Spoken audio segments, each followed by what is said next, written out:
La más segura para diferenciar una anemia ferropénica de la anemia proforma crónica. En las anemias ferropénicas, la transferrina va a estar aumentada, la capacidad fijadora de hierro de la transferrina va a estar aumentada, la saturación de la transferrina va a estar disminuida. Y en la enfermedad crónica, la transferrina va a estar aumentada, la saturación de transferrina va a estar disminuida, la capacidad, mejor lo hacemos como la capacidad ligadora del hierro, que es el TIP, va a estar aumentada y la saturación de hierro va a estar disminuida. O sea, prácticamente es el mismo perfil que van a tener estas dos anemias. ¿Cuál es el que desempata, por así decirlo? Vendría a ser la ferritina. ¿Por qué la ferritina? Porque lo que pasa en las enfermedades crónicas, el hígado, que es un regulador del metabolismo del hierro, produce lo que es una epsidina, que es una sustancia importante para lo que es el metabolismo del hierro. ¿Qué hace la epsidina? La epsidina, normalmente, nosotros tenemos acá nuestro enterocito, nosotros tenemos acá nuestro vaso sanguíneo, todo esto es el vaso sanguíneo, y acá tenemos una sustancia, bueno, un importante protagonista en cuanto al metabolismo del hierro, que vendría a ser la epsidina, perdón, la ferroportina. ¿Ya? ¿Ferroportina de qué? De puerta. Ya. Entonces vamos a ordenarlas. Cuando el hierro viene al enterocito para ser absorbido, para que pase al enterocito tiene pues, ¿no? su DMT1, que es su receptor por el cual va a entrar. Se almacena por ferritina en el enterocito. Y cuando tiene que salir a la sangre, ¿por dónde sale? Sale por la ferroportina. La ferroportina entonces es la puerta de salida del hierro, para que el hierro pueda salir a la sangre y de la sangre se transporte en forma de transferrina, ¿no? Ahora, esta ferroportina entonces vendría a ser una especie de exportador de hierro a la sangre, ¿no? Ahora, ¿qué pasa cuando el hígado, no, perdón, qué pasa cuando el sujeto, el paciente ya tiene demasiado hierro en la sangre? O sea, todo el hierro que tú comes, todo el hierro que entra a tu intestino va a ser absorbido. No, es ahí en donde entra la epsidina. La epsidina lo que hace es regular los niveles de hierro, ¿no? O sea, si yo tengo suficiente hierro, ¿para qué quiero más? Entonces la epsidina va e inhibe la ferroportina. Cosa que el hierro se termina almacenando nada más como ferritina en el enterocito, pero ya no pasa a la sangre, porque ya tengo suficiente. Y cuando necesito hierro, obviamente, se deja de producir epsidina y el hierro entra a la sangre. ¿Qué pasa en las enfermedades crónicas, en las enfermedades inflamatorias, ¿no? O que nos van a dar la conocida anemia por enfermedad crónica? La inflamación hace que el hígado produzca más epsidina, ¿listo? De manera independiente, fuera de que haya o no haya hierro en la sangre. Se produce la epsidina, entonces lo que hace es que la ferroportina se inhiba totalmente, de manera exagerada, pues no, porque tengo mucha epsidina. Entonces lo que pasa es que el hierro simplemente se va a quedar como ferritina, todo el hierro que yo consumo se va a seguir quedando como ferritina, y el cuerpo, como no tiene hierro, va a creer de que no está teniendo hierro y va a aumentar la absorción de hierro en el enterocito y se va a seguir depositando como ferritina, porque no va a poder pasar porque la epsidina está bloqueando la ferroportina. ¿Ya? Esto es lo que ocurre en la anemia por enfermedad crónica, ¿no? Tiene que ver bastante la epsidina. Entonces, como estamos viendo acá, hay bastante ferritina que se está almacenando en el enterocito. Por lo tanto, ¿cuál va a ser el principal marcador o cuál es lo que desempata entre estos? Que en la enfermedad crónica yo voy a encontrar una elevación de la ferritina. ¿Por qué? Porque tengo demasiado depósito. Tengan en cuenta que la ferritina es la manera en cómo el hierro se deposita en el enterocito. ¿Ya? Es una manera de depósito, almacén. En cambio, la anemia ferropénica, recuerden que lo que se pierde es el hierro por baja ingesta, por pérdidas, etc. Y obviamente cuando se va a ir perdiendo el hierro, la ferritina va a tratar de botar sus almacenes para compensar esta pérdida. Y por ende, la ferritina va a disminuir, ¿no? Porque como no hay hierro, la ferritina se va a ir consumiendo para tratar de compensar esta falta de hierro. A diferencia de la anemia por enfermedad crónica, en donde hay bastante ferritina porque está que almacena, porque la epsidina bloquea la ferroportina. Es así como ustedes tienen que ir analizando el caso y decírselo al doctor. Si ustedes le dicen lo que yo les he dicho, esta pregunta la van a tener, les va a poner 4 cosas en su rubrica, ¿no? Entonces, ¿cuál sería la prueba que nos va a permitir diferenciar una anemia ferropénica de una anemia por enfermedad crónica? La ferritina. El hierro en médula ósea, ¿cómo estaría en la enfermedad en la anemia por enfermedad crónica? Aumentada, pues, ¿no? Y el hierro en la anemia ferropénica, ¿cómo estaría en la médula ósea? Disminuida. Ahora, acá hay un poquito de desacuerdo, ¿no? Si bien es cierto, el nivel de ferritina del diagnóstico no es que eso está letal, la prueba se supone el gold estándar, pero que no se usa porque obviamente no es rentable hacerle un estudio de médula ósea a un paciente con farropenia o con anemia por enfermedad crónica cuando tienes un estudio mucho más disponible como la ferritina. Pero se supone que el estudio más seguro sería el estudio de la médula ósea, pues, ¿no? Y ver directamente cómo están las reservas de hierro, pues, ¿no? La ferritina en la ferropénica estaría disminuida y en la anemia por enfermedad crónica estaría aumentada. Pero obviamente es una prueba que no es rentable, ¿ya?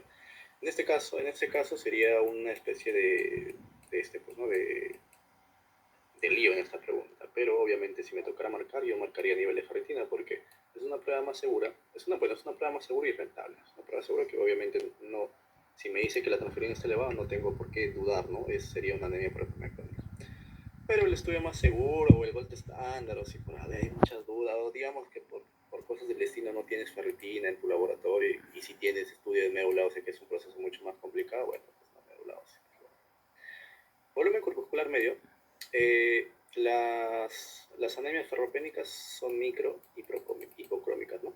Ahora, la anemia por enfermedad crónica, si bien es cierto, está establecido que es una anemia normocítica, normocrómica, hay situaciones en las cuales se puede volver microcítica. Así que esta situación ya hace que no sea una prueba confiable para hacer su diferenciación, pues, ¿no? Porque las anemias por enfermedad crónica también pueden volverse microcíticas, ¿sí? Lámina periférica, bueno, no, en las ferropenias solamente vamos a tener microcitos, pero encontrar una anemia microcítica me abre varias posibilidades diagnósticas, pues, ¿no? desde talasemias hasta ferropenias, etc.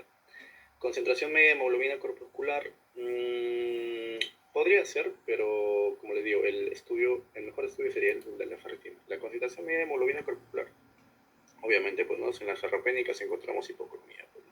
Y en la anemia por enfermedad crónica encontramos normocromía, pero no son muy específicas, ¿no? O sea, nosotros si encontramos una anemia microcítica hipocrómica no decimos ya, es ferropénica, pues, ¿no? A no ser que la clínica nos lo sugiera. Generalmente el diagnóstico se hace con la ferritina. Ya, pero estas dos alternativas tenganlas bien en cuenta. Y obviamente es lo que le tienen que decir al doctor, pues, ¿no? Lo más rentable vendría a ser la ferritina, pero lo más seguro es el estudiar la medularse. Ya, listo. Eso sería la manera en cómo tienen que más o menos abordar y lo que quiere que el doctor les diga. Ahora, una vez que el doctor les diga, analízame el caso, te va a decir, analízame el caso, analizas el caso. Ahora, dime, de esas alternativas, dime la A puede ser o no puede ser, te va a decir. No te va a decir directo, dime, esa es o no. Tú le dices puede ser, le tienes que decir por qué puede ser. Si le dices no, esa no es, le tienes que decir por qué no es. ¿Ya? Si por A responde bien o satisfactoriamente a lo que él quería que tú respondas, va a seguir con el caso clínico. Pero si lo has respondido mal, te va a empezar a lanzar preguntas de ciencias básicas, de lo que estamos haciendo, ¿no? Hematocardio. Así que si... Ahora, y como le decía, pues, ¿no, Tony? Si se da cuenta que tú sabes, te va a ir aumentando más el nivel de las preguntas que te hace y del mismo caso. Pero si se da cuenta, o bueno, empiezas a fallar, te va a tratar de bajar un poco el nivel de las preguntas que vienen hasta llegar al punto más básico de preguntarte, por ejemplo, como lo he hecho con varios alumnos hoy, a ver, dime qué sangre, no importa, ya, dime qué sangre. Y como les digo, algunos no sabían contestar. Si más o menos vas por ese camino, ya, pues olvídate. Si te empiezas a hacer preguntas como cuántos dedos tengo, cuántas cabezas tenemos, ya es como para que te ponga menos de 0,5, obviamente. Acá está, mira. La ferritina, acá está. La ferritina en la anemia por enfermedad crónica normal incrementada, obviamente. Lo normal, el consenso es que está incrementada ya. La anemia por déficit de hierro estaría disminuida. Si se dan cuenta, todo está igual. Excepto la transferina. La transferina incrementada. Bueno, acá se supone que debería estar aumentada. Hierro disminuida, ya pues. Bueno, normal, transferrina, porque al final, como el cuerpo no está aprovechando bien el hierro, se supone que empiezan la transferrina se traduce como que necesita más transportadores de hierro, ¿no? Entonces la transferina se eleva. Bueno, ahí se supone que la saturación, el TIP también tienen que entrar, ¿no? Pero la ferritina es lo que manda en esta situación. Y bueno, el estudio de la médula ósea, donde va, ves directamente pues, con el hierro que se está reservando. ¿Ya? ¿Cuál de las siguientes pruebas es la más segura para ignición de una ferropénica en la próxima prueba? A ver, ya creo que la habíamos hecho ya. Hombre de 63 años se fue el médico quejándose de fatiga, tiene antecedentes de hipertensión arterial tratada con lisinopril. El lisinopril es un YECA. Durante los últimos 3 meses ha tenido dolor en la rodilla derecha debido a osteoartritis y ha tomado una naproxeno para aliviar su dolor. Su presión arterial es de 123 sobre 78 y la frecuencia cardíaca es 78 latidos por minuto. Su rodilla derecha está levemente deformada debido al crecimiento excesivo, pero no está sensible hinchada por problemas de físico normal, los retardados suficientes. Bueno, en este caso te voy a decir, bueno, a ver, analízame el caso. Bueno, es un paciente que tiene fatiga de 73 años y la fatiga en los pacientes de 76 años nos abre muchas posibilidades, ¿no? Desde que está por la edad está fatigado hasta que tiene, no sé, una leucemia mieloide crónica, que le está generando una anemia y le hace una fatiga. Entonces es múltiple, ¿no? Tiene antecedentes de hipertensión que está tratando con lisinopril, que es un YECA. Y durante los últimos 3 meses ha tenido un dolor en la rodilla y ha estado tomando una naproxeno. Por 3 meses probablemente, no te dice cuánto tiempo, pero lo más probable es que sea por 3 meses. ¿Qué es el naproxeno? El naproxeno es un AINE, pero que es no selectivo, o sea que agarra a COX-1 y agarra a COX-2. Cuando agarra los dos, tiene efectos COX-2. Ya, cuando agarra ambos, el efecto gastrolesivo del naproxeno es evidente, pues, ¿no? Ya que la COX lo que hace tiene un efecto gastroprotector. Entonces, si tú agarras un AINE que inhibe la COX, terminas generando un pues sobre todo los que no son los que son no selectivos, ¿no? Los que agarran los dos, porque el COX-2 se supone que es el mejor, pues, ¿no? Para proteger el estómago. Pero como agarras a los dos, indiscriminadamente terminas generando un efecto gastrolesivo, ¿no? Caso del naproxeno, caso de ácido acetilsalicílico, caso del cotrosina, pues, ¿no? Los clásicos, los conocidos.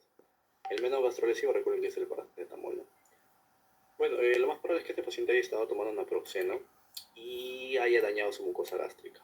¿Ya? Haya dañado su mucosa gástrica y por ahí que tiene un sangrado insidioso crónico, ¿no? Y este sangrado, que nos va a generar al final, este sangrado crónico, déficit de hierro, ¿no? Pérdidas de hierro porque está sangrando. ¿Cuál es la causa más frecuente de pérdidas sanguíneas crónicas en los pacientes masculinos? Gastrointestinales, y en las mujeres geniturinarias? Sobre todo si está tomando, pues, ¿no? un medicamento tipo naproxeno que es gastrolesivo.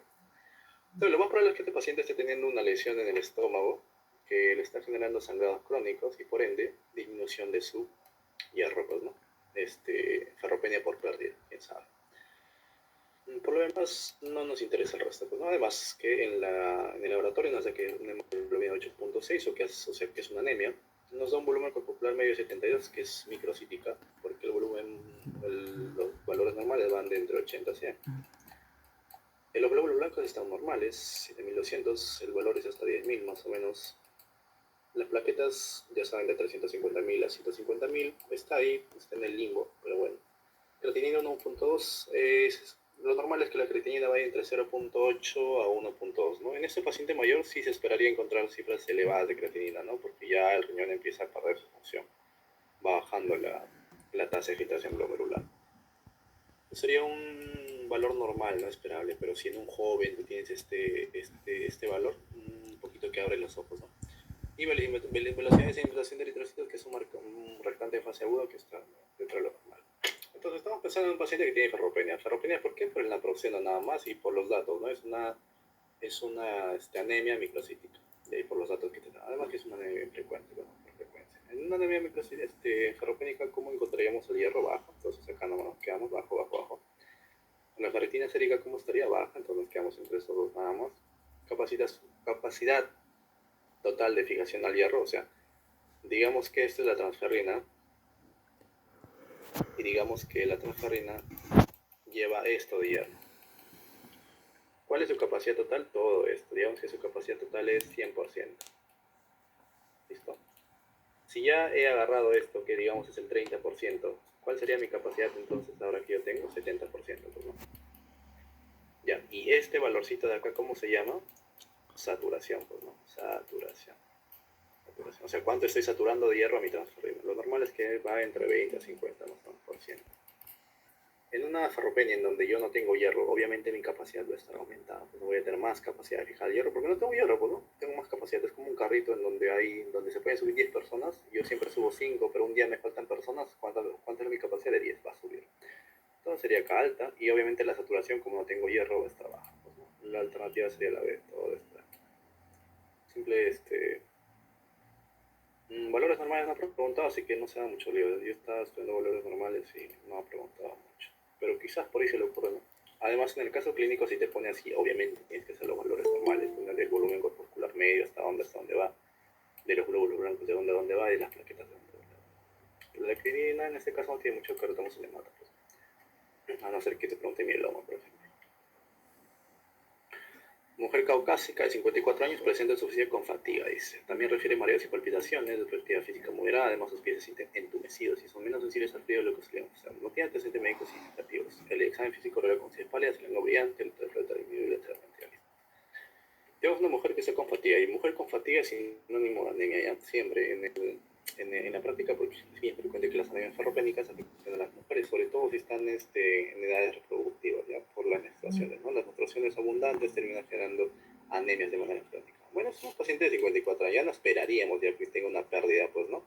Pero igual, mujer con fatiga siempre piensa en esto. La edad acá sí ya no nos beneficia, pues, ¿no? En fin, dice, también refiere mareos y palpitaciones de actividad física moderada, de cansancio, de actividad física moderada. Además, sus pies se sienten entumecidos y son menos sensibles al frío de lo que. Esto es importante, porque cada vez que te digan que un paciente con anemia, que ya estás pensando en anemia, tiene clínica neurológica, siempre tienes que pensar en vitamina B12. ¿no? La vitamina B12 es la vitamina que te va a dar una anemia, pero con síntomas neurológicos. Porque lo que hace es afectar, esto es la médula ósea, se va a afectar las células laterales y posteriores de la médula ósea, de la médula espinal, ¿ya? Laterales y posteriores de la médula espinal, y esto te va a dar obviamente clínica neurológica, ¿no? Sobre todo de nervios periféricos. ¿Cómo son? Pies entumecidos, menos sensibilidad en sus pies, hay reflejos disminuidos, entonces te está hablando de una clínica neurológica. Y bueno, te da el síndrome anémico, ¿no? Conjuntivitis pálida, el de un brillante, etc. Probablemente es una paciente que está cursando con una anemia por déficit de B12, por lo que estamos viendo, ¿no? Porque tiene clínica neurológica. Listo. ¿Cuál es la causa de este déficit de B12? Hay que verlo, pues, ¿no? Dice que los hallazgos del laboratorio incluyen hemoglobina 7.6, o sea, anemia, volumen corpuscular medio de 110, o sea, que está elevado. Entonces, ya te está hablando de una anemia macrocítica. En el contexto de una anemia macrocítica por déficit de vitamina B12, toma el nombre de anemia megaloblástica, ¿ya? Megaloblástica. Listo. La concentración de hemoglobina corpuscular media es de 36, lo normal es hasta 34 más o menos, perdón, hasta 32. Recuento de leucocitos 3.9, o sea que está casi disminuido porque el límite es hasta 4, más de 4.5, 4, o sea ya está disminuyendo. El recuento de plaquetas está en 150, o sea también está en el límite ya. Tengan en cuenta que la anemia megaloblástica está implicada, o es un fallo. La B12, primero, la B12 y la B9 están implicadas en lo que es la metilación y la síntesis del ADN. O sea, que está encargada de formar ADN. ¿Y el ADN para qué es importante? Para todas las células, para la maduración de los precursores hematopoyéticos. Para la producción de células que tienen recambio celular incrementado, tipo los epitelios, tipo las células sanguíneas que están en constante recambio, el epitelio intestinal, etc. Entonces el ADN es bien importante, así en pocas palabras, para formar células y para que las células maduren. Así que si yo tengo un fallo en mi ADN, esperaría encontrar fallo en todas estas células. Por ejemplo, en los glóbulos rojos, por eso es que me da la anemia, en los leucocitos, por eso es que tengo leucopenia, en las plaquetas, por eso es que tengo plaquetopenia. Así que la anemia megaloblástica o por déficit de B12 va a terminar dándome una pancitopenia. Es una causa de pancitopenia, no se olviden, ¿ya? Una causa de pancitopenia es la B12, ¿ya? Este paciente debe ser monitoreado por las siguientes complicaciones a largo plazo. Ya, ahora, ¿cuáles son las causas de déficit de B12? Primero, las menos frecuentes son, bueno, las etiologías relativas, por así decirlo, por frecuencia, son los síndromes malabsortivos primero, malabsortivos, enfermedad de Crohn, enfermedad celíaca, colitis ulcerativa, todo síndrome malabsortivo que me genere una baja absorción intestinal. Obviamente no voy a poder absorber vitamina B12 y otras vitaminas y otros compuestos, ¿no? La dieta es un poco difícil, la verdad, que la simple restricción dietética te dé una anemia megaloblástica, porque el hígado primero que tiene reservas para rato, tiene reservas hasta para 4 años. Y no es que solamente tengamos B12 en un alimento y punto, sino como ese alimento no. O sea, el B12 se encuentra en varios alimentos en realidad, sobre todo los de origen animal, pero también se puede encontrar pues, ¿no? En algunos de origen vegetal y además que hay suplementos de B12. Así que es bien difícil. Es lo primero que se piensa, ¿no? Cuando sabes que B12, seguro no está comiendo B12. Pero como le digo, las reservas de ellos no, te alcanzan hasta por 4 años. ¿Cuál sería la causa más frecuente entonces de anemia por déficit de B12? Lo que es la anemia perniciosa, ¿ya? ¿Qué es la anemia perniciosa? La anemia perniciosa es una enfermedad autoinmune que lo que hace es atacar directamente a las células que producen el factor intrínseco. El factor intrínseco es importante para la absorción del B12 en el intestino.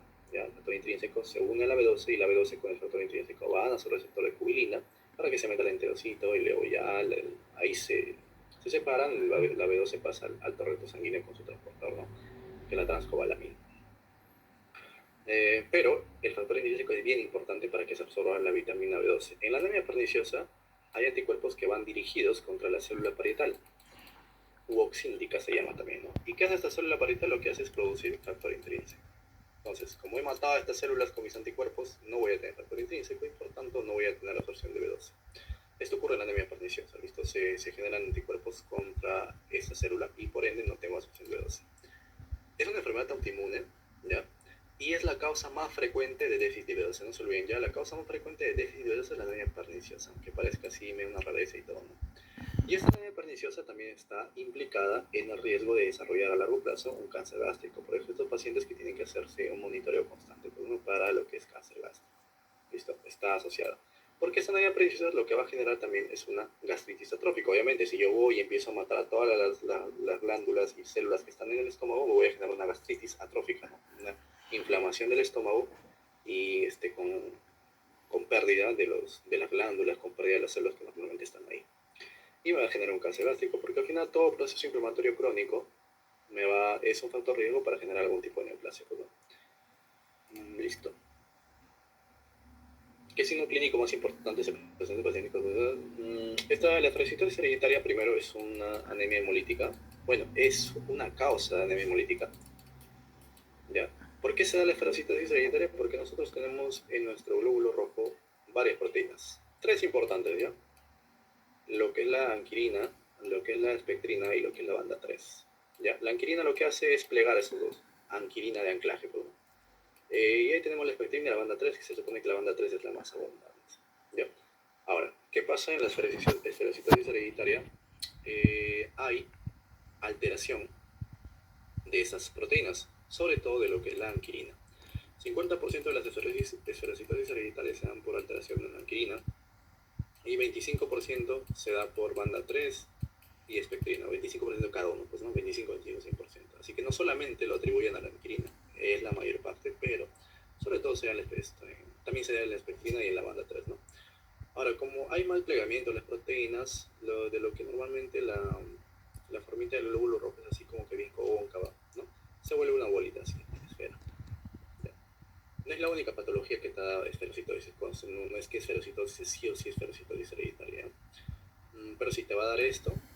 Estas bolitas de acá cuando pasan por los capilares, por los sinusoides, se atrapan y terminan destruyéndose y esto es lo que te genera pues, la anemia hemolítica, ¿no? Y yo que encuentro entonces dónde es que se atrapan estos glóbulos rojos, van y donde generalmente se atrapan y donde se genera el proceso de hemocateresis, que es la destrucción de los glóbulos blancos rojos, es en el vaso, ¿no? Así que yo lo que voy a encontrar en los pacientes son esplenomegalia, porque es ahí en donde se está destruyendo estos vasitos que son, que son normales, pues, ¿no? Ya, no tendría por qué haber petequias, porque petequias es patología de plaquetas. Hepatomegalia podría haber, pero ya después de la esplenomegalia. Deformación de huesos de la cara es cuando hay anemias muy importantes, hemolíticas sobre todo, que al aumentar demasiada la demanda, la oferta disminuye y se empiezan a activar otros sitios de hematopoiesis. O sea, la médula ósea en el adulto, la médula ósea que produce generalmente glóbulos rojos son en los huesos planos, ¿no? Tipo esternón, vértebras. Pero ahora, cuando encuentran una anemia muy, muy importante, y además de alto recambio, o sea, tengo una demanda enorme, voy a tener que recurrir a otras partes, pues, ¿no? Por ejemplo, en la cara, en los otros huesos, va a la médula ósea que normalmente está inactiva, va a tener que activarse nuevamente y generar eritropoiesis. Esto hace que se deformen los huesos de la cara, ¿no? Es un signo clínico que te puede presentar el paciente. Y equimosis, bueno, también es patología de plaquetas, ¿no? Pero lo más importante acá sería la esplenomegalia, y no se olviden que las esferocitosis hereditarias tienen que ver con la anquilina, pues, es una anemia hemolítica del grupo de las membranopatías. Las anemias hemolíticas se dividen en adquiridas y hereditarias. Las hereditarias, ahí encontramos a las membranopatías, por ejemplo. Esta, por ejemplo, déficit de la anquilina, de la espectrina, banda 3. Patología de la hemoglobina. En este caso encontramos, pues, ¿no?, lo que es la anemia falciforme, ¿no? Se termina, la hemoglobina se termina, se altera las beta globinas de la hemoglobina y se reemplaza por una hemoglobina S, pues, ¿no? Se genera una hemoglobina S, esta hemoglobina S no empieza a generar, empieza a precipitar en el glóbulo rojo y eso genera la hemólisis. Y tenemos las enzimopatías, o sea, patologías que afectan a las enzimas, a las vías enzimáticas del glóbulo rojo, ¿ya? Esos tres grupos. Y en las adquiridas tenemos los inmunes y las no inmunes, pues, ¿no? Acá, por ejemplo, en las inmunes tenemos los anticuerpos fríos y calientes. En las no inmunes tenemos, por ejemplo, hiperesplenismo, infecciones, fármacos, ¿no? Todo lo que no tenga que ver con inmunidad, ¿no? Ahí está la fagocitosis. ¿Qué signo clínico más importante se presenta el paciente que hemos hecho? Ya, hombre de 27 años con antecedente de enfermedad de Crohn y resección del ilion terminal hace 3 años, presenta intensa astenia y palidez cutánea mucosa. Así nomás hasta acá, como lo hacíamos con algunos compañeros hoy día. Hasta acá nomás. Si yo leo esto nada más, ya sale el diagnóstico. Sale totalmente el diagnóstico. Pero vamos a seguir. En la bioquímica destaca el LH aumentado, bilirrubina aumentada. En el hemograma muestra 2.9% de leucocitos, o sea, hay una leucopenia con recuento de diferencial normal. Hemoglobina y una anemia, hematocrito 22 bajo. Hay una, es una anemia hemocrocítica porque el volumen corpuscular medio pasó los 100. Y las plaquetas están disminuidas porque el valor normal es de 150.000, ahí te está poniendo 105 nada más, o sea, 105.000. O sea. El recuento reticulocitos es 1%, o sea que es una anemia A regenerativa. Y en el frotis de sangre periférica se observan abundantes neutrófilos hipersegmentados. ¿Cuál sería su juicio?